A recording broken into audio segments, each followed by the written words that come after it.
দেশে আওয়ামী লীগকে পুনর্বাসন করতে হলে ছাত্রদের রক্তের উপর দিয়ে করতে হবে, এমন মন্তব্য করেছেন বৈষম্য বিরোধী ছাত্র আন্দোলনের কেন্দ্রীয় আহ্বায়ক হাসনাত আব্দুল্লাহ।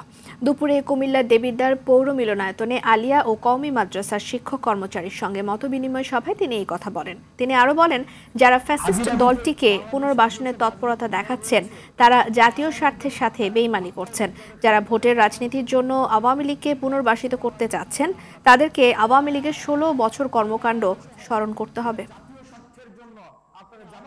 রাস্তার মধ্যে আমরা নামবো।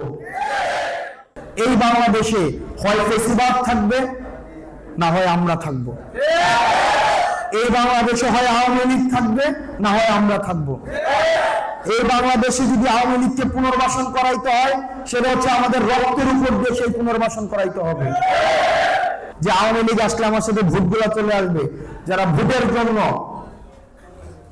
আওয়ামী লীগ পুনর্বাসনের জন্য যারা এখন তৎপরতা দেখাচ্ছেন, এটা জাতীয় স্বার্থের জন্য, আপনারা জাতীয় স্বার্থের সাথে আপনারা বেইমানি করছেন।